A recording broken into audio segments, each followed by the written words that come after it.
श्री राधा वल्लभ सिंह जी। जय श्री राधे महाराज जी, आपके चरणों में कोटि कोटि प्रणाम। महाराज जी, गुरु किसको बनाना चाहिए? जो प्रभु से साक्षात्कार किया हो, या फिर उन्हें जो एक पुरातन गुरु परंपरा से जुड़े हैं और प्रभु के आराधना करते हुए नाम जप कर रहे हैं? अच्छा, पहली बात तो है कि गुरु भगवान को बनाना चाहिए, पहली बात। अब भगवान से प्रार्थना करनी चाहिए कि प्रगट रूप में हमें अगर गुरुदेव की जरूरत है तो आप हमें पहुंचा दो या आप मिल जाओ, क्योंकि कोई व्यक्ति मनुष्य गुरु नहीं होता है, कोई साधक गुरु नहीं होता है। साधक और मनुष्य गुरु कृपा पात्र होते हैं, गुरु सिर्फ भगवान होते हैं। वही मनुष्य रूप धारण करके हमको उपदेश करते हैं। बंदो गुरुपद कंज कृपा सिंधु नर रूप हरि। नर रूप में कौन है? हरि। महामोह तम पुंज जासु वचन रवि कर निकर। अब हमारा मन बुद्धि प्राकृतिक, हम सिद्ध पुरुष को तो नहीं जान पाएंगे। अगर हम सिद्ध का अनुमान लगाएंगे तो ऐसा लगाएंगे कैसा वैभव है। अरे बोले बड़े संत हैं, रुपया देख के, वैभव देख करके, प्रभाव देख करके आप क्या देख पाए? माया ही तो देख पाए ना। तो आप गुरु को कैसे पहचानोगे? गुरु को तो भगवान जानते हैं, क्योंकि वही गुरु बनते हैं। तो हमें चाहिए कि सर्वप्रथम भगवान की शरण में हो और भगवान से प्रार्थना करें कि हे भगवान, आप हमें सच्चे सदगुरुदेव के रूप में मिल जाओ। तो वो अपने सच्चे स्वरूप में पहुंचा देंगे, या उनको आपके पास या आपको उनके पास, जैसा हमने प्राप्त किया है। हमने भगवान से ही प्रार्थना किया था कि हम कहाँ ढूंढें, आप ही हमें सदगुरुदेव से मिलाओ। तो कंचन, कामिनी, कीर्ति, तीनों विजय प्राप्त किए हुए महापुरुष भगवान ने मिला दिए। तो गुरुदेव की प्राप्ति भगवान के द्वारा होती है, और भगवान की प्राप्ति गुरुदेव के द्वारा होती है। समझ रहे? सबसे पहले भगवान श्री कृष्ण को गुरु बनावे, हरि को गुरु बनावे, वही वंदे कृष्णम जगत गुरु। फिर वो पहुंचा देंगे जहां पहुंचाना। मेरी सलाह, क्योंकि अपनी बुद्धि से हम दो चार बातें देख सकते हैं, गुरु जी की स्थिति क्या है तुम कैसे देख पाओगे? क्योंकि तुम्हारे पास स्थिति का ना तो ज्ञान है ना स्थिति है। और गुरु बनाया जाता है स्थिति प्रज्ञ महापुरुष को। अरे जो खुद नहीं पहुंचा वो हमें क्या पहुंचा देगा? जो खुद नहीं छूटा वो हमें क्या छुटा देगा? तो हमको मुक्त पुरुष चाहिए, सिद्ध पुरुष चाहिए। वो सिद्ध पुरुष और भगवान में कोई अंतर नहीं होता। तो हम पहले भगवान से बात करें, वो जानते हैं कौन सिद्ध पुरुष है, वो वहां पहुंचा देंगे। समझ गया? पहले भगवान को गुरु, वही गुरु भगवान है, वही भगवान गुरु है। गुरु गोविंद न भेद कराए, दोनों में अभेद है। तो भगवान से प्रार्थना करो, वो मिल जाएंगे गुरु रूप से। प्रमोद जी, राधा वल्लभ सिंह। राधे राधे महाराज जी, आपके चरणों में कोटि कोटि प्रणाम। महाराज जी, जब हमारा शरीर हमारे स्वरूप से अलग है, तो इस शरीर की किसी गलती से हमारा भजन क्यों रुकता है? क्योंकि आप इसे अपना माने हुए हैं ना। इसे आप अपना माने, आप अलग नहीं माने हुए हैं। अलग मान लो तो अनंत जन्मों का हिसाब किताब अभी सब खत्म हो जाए। आप अलग नहीं माने हुए हैं, इसमें चतुराई नहीं चलेगी। अवश्य में भोक्तव्यम कृतम कर्म शुभाशुभम। आप खा रहे हैं, पी रहे हैं, सोच जा रहे हैं, आप अच्छे बुरे कर्म कर रहे हैं, आप स्वाद ले रहे हैं, तो आपको नरक भी जाना पड़ेगा, आपको स्वर्ग भी जाना पड़ेगा, आपको दंड भी मिलेगा, आपको विक्षेप भी होगा, आपको विपत्तियां भी होंगी। आप इन्हीं से हट जाओ। जब हम जान गए कि हम शरीर नहीं, तो इसके प्रारब्ध को भोगने दो। नया कोई कर्म संकल्प पूर्वक करो मती, संकल्प पूर्वक कोई कर्म करो मती। जो कर्म हो रहा है वो भगवद अर्पित करते रहो, उसे मिथ्या समझो। दो में एक बात कर लो, गुणानुगुण वर्तनते, या तो गुणों के अनुसार हो रहा है या तो भगवान को समर्पित, अभी मुक्त हो जाओ। लेकिन बहुत कठिन है, कह देना कठिन है कि हम शरीर नहीं है, लेकिन पूरा का पूरा काम हम शरीर हैं, यही आता है। जब हम छोटी सी बात करें, प्यास लगती तो हम ये कहते हैं क्या शरीर को प्यास लगी? उस समय कहाँ गया था ज्ञान के शरीर मैं नहीं हूं? उस समय कहाँ गया था? ए भूख लगी यार, भोजन पवा दो। आप उसमें इतना तन्मय हो, और जब ज्ञान की बात आएगी तो कहोगे हम शरीर नहीं है। तो इतने से माया पर विजय प्राप्त तो नहीं होगी। शरीर को अलग, हर समय खाते पीते उठते बैठते सोते जागते समय, हर समय अलग अलग है। तो अलग देखो। जब अलग देखोगे तो उसकी पहचान क्या है कि आप शरीर को अलग देख रहे हैं? आप इच्छा रहित हो जाएंगे, आप इच्छा रहित हो जाएंगे। आप मान लो इनके लिए क्या इच्छा करते हैं? इनके लिए कोई इच्छा नहीं करते आप, क्योंकि इनको जानते ही नहीं है। तो आपको शरीर को जान गए हो कि मेरा स्वरूप नहीं है, अलग है, मर जाने वाला, नाशवान, तो इसके लिए क्या इच्छा होगी आपके अंदर? कोई इच्छा नहीं होगी। इसका प्रारब्ध है रबड़ी खाने को मिल रहा है तो रबड़ी खा लिया, इसका प्रारब्ध थप्पड़ चल रहे तो उसको शरीर सह रहा है। जैसे शरीर मैं नहीं हूं, इसकी सिद्ध स्थिति जड़ भरत जी में थी। तो एक दस्यु जो है, दस्युओं का सरदार, चोरों का, उसने एक भद्रकाली से कामना की थी कि यदि हमारे संतान हो गई तो हम तुम्हें नर बलि चढ़ाएंगे। वो तो दुष्ट स्वभाव के ही थे। संयोग वसात संतान हो गई तो एक आदमी को पकड़ लाए, किसी को भी पकड़ लाए, और उसको अच्छे अच्छे पदार्थ खवाए जा रहे थे। तो एक ने कहा खा लो, अभी गला उतार। उसको ये पता नहीं था कि मुझे क्यों खवाया जा रहा है। अवसर मिला, वो भाग पड़ा, पकड़ में नहीं आया। और उन जो सैनिक जन थे उन्होंने सोचा कि अगर नर पशु नहीं मिला नर बलि देने के लिए तो हम लोगों में किसी की बलि दे देगा। तो ढूंढ रहे थे तो ये जड़ भरत जी मिल गए, अष्टपुष्ट भगवदाकार वृत्ति महात्मा। अब इनको पकड़ लाए, पूर्ण ज्ञान है, स्नान कराया गया, चंदन तिलक लगाया गया, खूब बढ़िया भोजन पवाए गए, पा रहे हैं। सामने तलवार पूजी गई, गर्दन झुका दी गई, झुका दिया। शरीर का प्रारब्ध है, चंदन लगाया जा रहा है, शरीर का प्रारब्ध है, भोग पवाया, शरीर का प्रारब्ध है, तलवार से काट दिया जाएगा। यह है मैं शरीर नहीं हूं। देवी जी के सामने इतने बड़े महाभक्त की हत्या, तो देवी जी का शरीर फट गया, असहनीय हो गई। काली जी क्रोधित होकर प्रकट हो गई, वही तलवार लेकर अपने जितने पूजा करने वाले थे सबको काट के फेंक दिया। अब जड़ भरत जी ने देखा कोई रोकने वाला नहीं, तो ना तो काली जी को प्रणाम किया ना कुछ, चल दिया। ये स्थिति। तो ये कहना कि मैं शरीर नहीं हूं और ये सिद्ध हो जाना कि मैं शरीर नहीं हूं, बहुत बड़ा अंतर, बहुत बड़ा अंतर। जब शरीर में पीड़ा का अवसर आवे उस समय आपके अंदर हो कि मैं शरीर नहीं हूं, बहुत बड़ी बात है ना। तो इसलिए वास्तविक अंदर से बैठा हुआ मैं शरीर हूं, तो फिर उसका भोग भोगना पड़ेगा।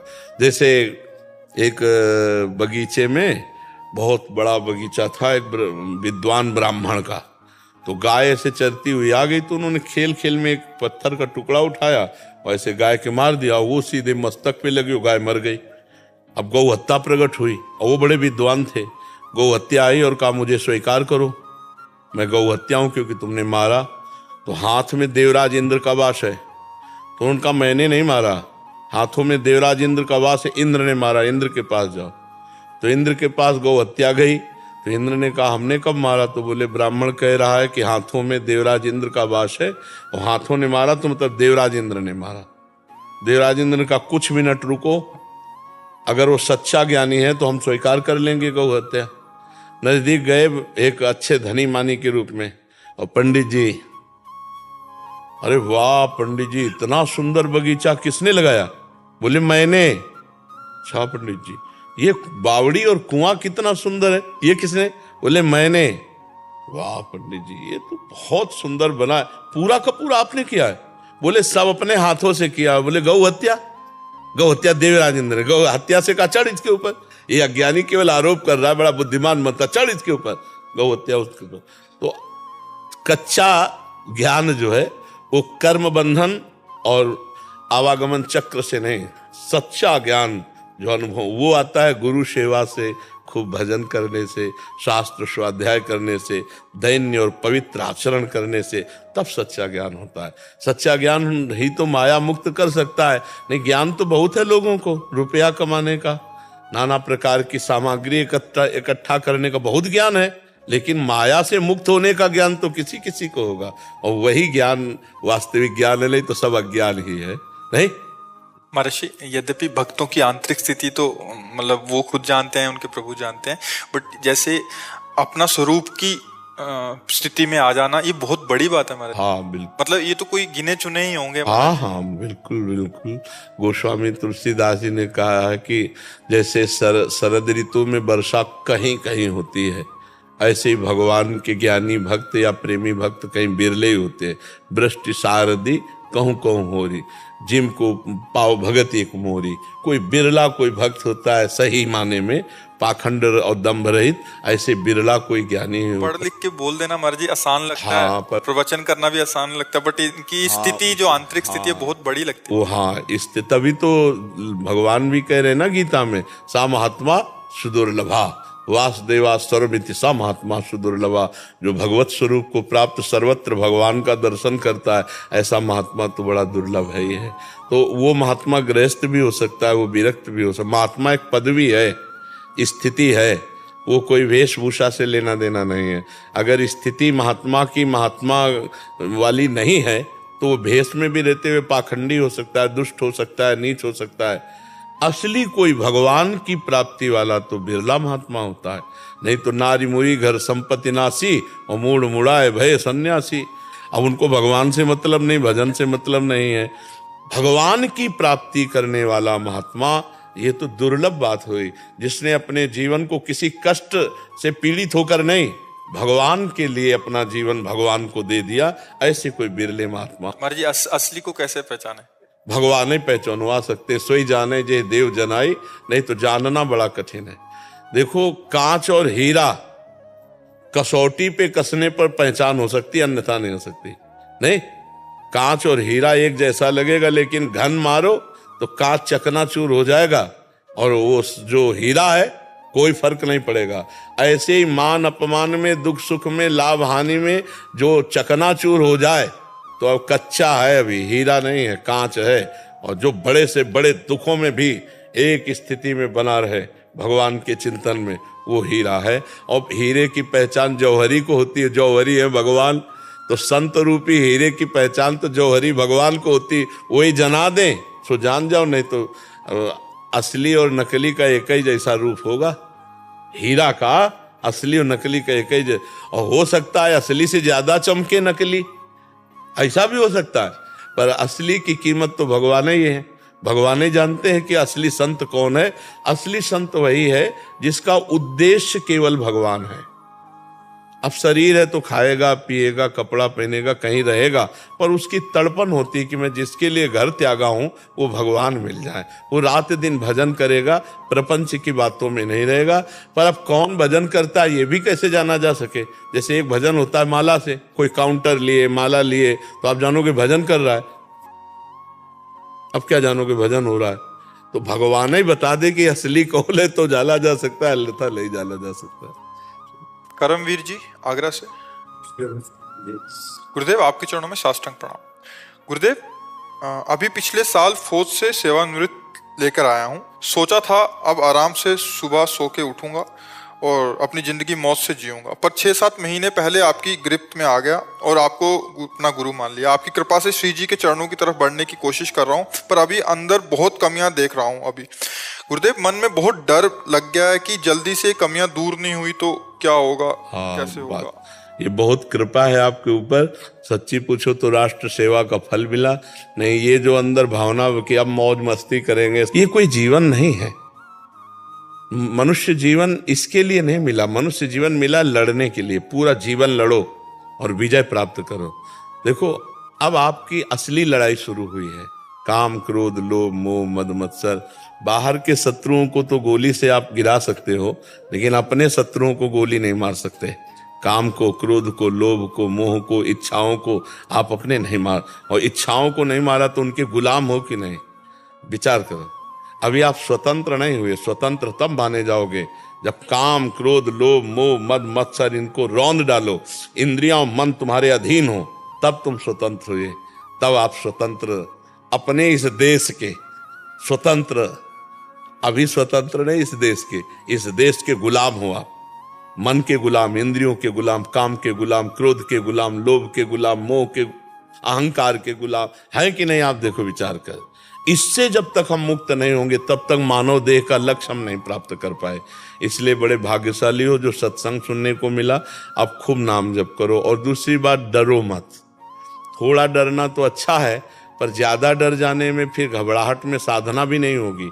अगर हम अभी राधा बोल रहे हैं और अभी हमारे प्राण निकल गए तो अभी भगवत प्राप्ति हो जाएगी। हम कमजोर हैं, हमारे अंदर सारे विकार हैं, पर अभी हम राधा राधा राधा बोल रहे हैं तो उसको भगवत प्राप्ति हो जाएगी। जैसे घोर वैश्यागामी व्यभिचारी था ना अजामिल, और अपने पुत्र को पुकारा नारायण, वो अंतिम समय था तो भगवत प्राप्ति हो गई ना। तो इसीलिए हम कहते हैं हर समय राधा राधा राधा राधा कहो। तो जिस समय आपका प्राण छूटेगा, अगर राधा निकल गया तो भगवत प्राप्ति हो गई। तो आप चिंता मत करो, और नाम जप करोगे तो आप धीरे धीरे ठीक होते चले जाओगे, अंदर से ठीक होते चले जाओगे। और कै बजे उठते हो सुबह? कभी जल्दी उठ जाता हूँ गुरुदेव, कभी थोड़ा सा, नहीं, वैसे कै बजे लगभग? कभी 4 बजे भी उठ जाता हूँ, कभी 5 बजे, कभी 7 बजे। नहीं, उसे एक नियम बना लो। आज हमसे मिलन हुआ है तो एक नियम बना लो, अलार्म लगा लो घंटी का, 4 बजे उठ जाया करो। आप 4 बजे उठते हो, हम 12 बजे उठते हैं और 8 बजे शयन करते हैं। 8 बजे शयन करते हैं, 9, 10, 11, 12, 12 से 1 बजे तक बैठना, और इसके बाद फिर शौच स्नान, और 2 बजे रोड पे आ जाना। और अभी देखो हमारी ड्यूटी चल रही, ये 9:30, 10 बजे तक ड्यूटी चलेगी हमारी, फिर जाके कुछ प्रसाद पाना। तो आपको तो शरीर स्वस्थ है भगवान ने दिए। तो अगर आप 10 बजे सो जाओ तो 11, 12, 1, 2, 3, 4, 6 घंटे होते हैं। 6 घंटे बहुत सोना होता है। क्यों? 4 बजे का नियम ले लो। और इसके बाद जो है बैठकर भजन की मत सोचो, टहलते हुए भजन नहीं, सो जाओगे। फिर बैठकर भजन होने तो घड़ी में देखो 6 बज गए, 7 बज गए, ऐसे होता है। अभ्यास नहीं है ना, तो जहाँ बढ़िया आप चद्दर ओढ़ करके जहाँ ऐसे बैठे ना, तो बैठे बैठे सो जाओगे। तो टहले, थोड़ा व्यायाम करे, थोड़ा वैसे व्यायाम करना चाहिए। करते तो नहीं हो आप? नहीं कर रहे हो आप, फिर ये शरीर बेकार हो जाएगा। अब जैसे आपका शरीर जो है ना, इसको व्यायाम की जरूरत है, तो थोड़ा थोड़ा अभ्यास कीजिए और 2-4 किलोमीटर दौड़िए। आप आर्मी में रहे हो, अगर दौड़ भाग नहीं करेंगे तो आपका शरीर गड़बड़ हो जाएगा। आप अपनी वही फौज वाली सिस्टम रखिए शरीर के लिए। 2-4 किलोमीटर तो दौड़िए सुबह। आप देखिए फिर कैसा, जब शरीर स्वस्थ रहेगा ना, ताजी हवा, तो भजन में भी मन लगेगा। और सत्संग सुनिए, और हर समय नाम जप का अभ्यास। जब दौड़ रहे हैं तो उस समय भी अंदर राधा राधा राधा राधा राधा राधा राधा। ठीक है? ठाकुर जी घर में विराजमान है कि नहीं? हाँ, तो उनकी सेवा कीजिए, समय समय पर उनको भोग लगाइए, उनकी आरती कीजिए, उनको पद सुनाइए, उनको भागवत सुनाइए, रामायण सुनाइए। सुनाते हो कुछ? पद नहीं सुनाता हूँ, लेकिन रामायण सुनाते हो? भोग लगाता हूँ। लेकिन थोड़ा तो सुनाओ उनको, उनकी कथा सुनाओ उन्हीं को। तो जैसे राजा महाराजा के सामने उसका जस गावे ना, तो वो प्रसन्न होकर के, तो ऐसे वो प्रसन्न हो जाएंगे हम पर, उनका यश सुनाए। भागवत के 1 अध्याय रोज सुनाओ, रामायण की 10-5 चौपाइयाँ सुना दो, क्रम बाई क्रम ऐसे नियम बना लो, नियम पूर्वक जीवन व्यतीत करो। भगवान ने जब तुमको पेंशन दे दी है, नहीं, और अगर अपना काम चलाना चाहे तो नमक रोटी से चैन से खा पी के आराम से जिया जा सकता है। आखिरकार मरना तो है ही, तो अब हमको वो कमाई करनी चाहिए जो मरने के बाद हमारे साथ चले। यहाँ तो सब यही रह जाएगी। तो इसलिए नाम जप करो, 1 अध्याय भागवत का सुनाओ ठाकुर जी को, थोड़ी देर रामायण सुनाओ, चाहे 2 भाग में, सुबह भागवत सुना दिया, शाम का रामायण सुना दिया। और नाम जप करो और अच्छे कार्य करो और मेहनत करो, बैठो मत। चाहे ना कुछ हो तो 2-4 बीघा खेती खरीद लो, थोड़ा उनसे मेहनत करो, खेती तो होगी। हाँ, जरूर करो। ये आलस से प्रमाद, ये शरीर तुम नहीं हो भैया। इसको ज्यादा भी मोटापा बढ़ा लोगे तो उठना बैठना परेशानी कर देगा। ये तुम नहीं हो, इसको और कसो। अब अगली बार आओ तो कम से कम 5 किलो वजन कम करके आओ। ठीक है? हाँ, स्वस्थ रहो। आर्मी का आदमी वैसे ही दिखाई देना चाहिए बूढ़ा होने तक। जय हिंद बोले तो बिल्कुल लगे कि हाँ भारत का सैनिक रहा है। तो थोड़ा व्यायाम भी करो। ठीक है? पता लगा महाराज जी 2-3 साल में पहुंचे 5 किलो कम करने में। हाँ, नहीं, 5 किलो कम करना ज्यादा नहीं है।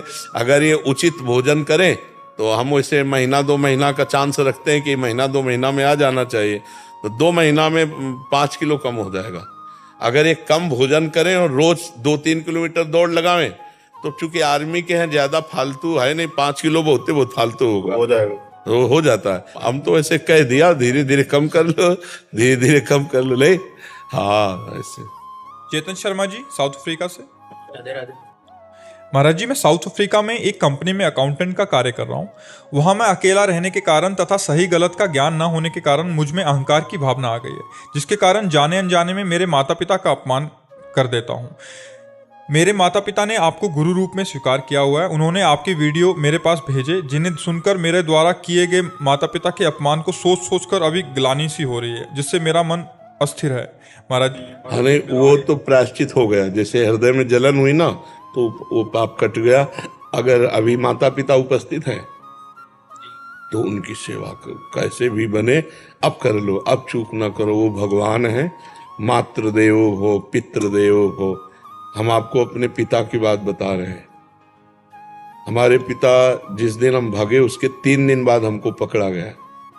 खोजबीन सब शुरू हुई तो 3 दिन बाद पकड़ा गया कि एक गोरा लड़का है वहां जंगल में देवी के मंदिर में रह रहा है। तो पहले बड़े भाई आए तो उनको तो कठोर शब्दों से कह के, बहुत विवेक प्रवीण था, बचपन में भी बहुत विवेक प्रवीण था। मतलब प्रवीण ना होता तो संसार की यात्रा काटते हुए भगवान ऐसे कैसे लाते। तो जब पिताजी आए तब हम मिल गए, क्योंकि वो एक कठोर स्वभाव के और बहुत धर्मात्मा पुरुष थे। उनके हम आंखों में कभी आंसू नहीं देखा। बहुत ही दृढ़, सर्दी गर्मी भूख प्यास सब बर्दाश्त करके संतों की सेवा करना, गृहस्थ एकदम किसान आदमी ऐसे। तो जब वो आए तो हमारे मन में आया कि मारेंगे अगर हम आंख खोलेंगे, बात करेंगे तो उत्तर हमारा मानेंगे नहीं है, और इनकी हम अवहेलना कर नहीं सकते। तो आंख मूंद के बैठ गए। जो ही देखा पिताजी आ रहे सो आंख मूंद के बैठ। वो नजदीक आए अपने स्वभावश, उठ खड़ा हो, नहीं खड़े हुए। खड़ा हो, नहीं खड़े। तीसरी बार का आप खड़ा हो जा तो हमें लगा डंडा पड़ेगा चौथी बार। तो खड़े हो गए, बच्चे ही थे, खड़े हो गए। तो चाचा जी वगैरह उनको बड़े भैया कहते थे, तो हम भी पिताजी नहीं कहते थे, हम भी बड़े भैया कहते थे। तो हम कहा बड़े भैया आपसे एक प्रार्थना करें। उनका बताओ। हम कहा ये जिंदगी भगवान के नाम है, आप चाहे काट डालो, ना घर जाएंगे ना आपकी बात मानेंगे। तो हम उनकी कृपा की बात बता रहे। तो एकदम चैप्टर बदल गया, जैसे भगवान की कृपा ना। तो उनका सच्ची, हम कहा आपसे सच्ची बात कह रहे। घर नहीं जाओगे? करना। कभी जिंदगी में ब्याह नहीं करोगे? करना। बोले खड़े हो जाओ। खड़े हो गए, ऐसे छाती से लगाया, कहा राम राम राम। 3 बार ऐसे छाती से लगा, राम राम राम ऐसे कहा।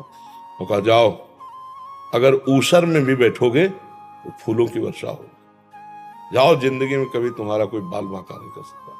पर एक बात ध्यान रखना, अगर आप बाबा जी बनते हो तो हमारा आशीर्वाद, ऊसर में भी बैठोगे तो फूल बरसेंगे, और जिंदगी में कोई बाल बांका तुम्हारा नहीं कर सकता। और अगर कहीं किसी की बहन बेटी देखी तो फिर तो हम कहा जिंदगी में आप इस बात को कभी नहीं सुनोगे। तो वो तो पधार गए, कई वर्ष हो गए उनको पधारे हुए, पर उनका आशीर्वाद, माता पिता का आशीर्वाद भगवान का आशीर्वाद होता है। हाँ, तो इसलिए अगर माता पिता से कभी कटु व्यवहार हो जाए तो हमें लगता है अगर वो जिंदा हैं तो अभी बहुत बढ़िया अवसर है, उनकी सेवा करके हम क्षमापन करके अपने मातृ पितृ ऋण से उऋण हो जाए। हमारा ऋण भी तो है, केवल रुपया कमाना खाना पीना नहीं। देखो उस अवस्था को सोचो जब आप सोच कर देते थे, लघु शंका कर देते थे, तब उनके, तुम्हें तो ज्ञान नहीं था, वो अपने वस्त्रों को भी पवित्र करते, आपको भी, और कभी आपको मारा नहीं, पीटा नहीं, जब आप अबोध अवस्था में थे। अब आप बोधवान हुए तो आप उनको कटु वचन बोले, अगर उनकी सेवा ना करें। देखो बूढ़े माता पिता, ऐसी स्थिति आ जाती है कि उठना मुश्किल होता है, अपनी सेवा करना मुश्किल होता है। अच्छा, स्वभाव में चिड़चिड़ापन आ जाता है। आप लाख सेवा करोगे, दूसरा कोई आएगा तो आपकी वो निंदा करेंगे कि कुछ सेवा नहीं करता, फिर भी आपको बुरा नहीं मानना उनकी सेवा। अगर ऐसा कर ले गए तो मातृदेवो भव पितृदेवो भव, माता पिता का आशीर्वाद भगवान से मिला सकता है। भगवान से, माता पिता साक्षात भगवान ही है, सब में भगवान। माता पिता तो मातृ शास्त्र कहता है, हमारा उपनिषद कहता है मातृदेवो भव पितृदेवो भव। तो आप माता पिता की आराधना करो। जो गलती हो गई है उसका तुम्हें ताप हुआ, इसलिए क्षमापन हो गया है। और जहां तक हो सके अर्थ प्रधान बुद्धि ना रखो, धर्म प्रधान बुद्धि रखो। पहले धर्म है, फिर अर्थ है, फिर काम है, फिर मोक्ष है। तो अर्थ भी कमाओ, अगर माता पिता के पास अर्थ भेजने से काम चल जाता है तो बढ़िया है, और नहीं बनता, आपकी जरूरत है तो आप या तो भारत आओ या उनको वहां ले जाओ, उनकी सेवा शुश्रूषा जरूर करो। क्योंकि हर आदमी यही चाहता है मेरे एक संतान तो हो ही जाए। बोले किस लिए? बोले बुढ़ापे में काम आएगा। नहीं आता है कि बुढ़ापे की लकड़ी तो है ना हमारे पास। और अब क्या होता है, नए नए बच्चे वृद्धाश्रम भेज दिए जो धन संपन्न है, और नहीं संपन्न तो घर से निकाल दिए। बड़ी अव्यवस्था वृद्धों की होती है।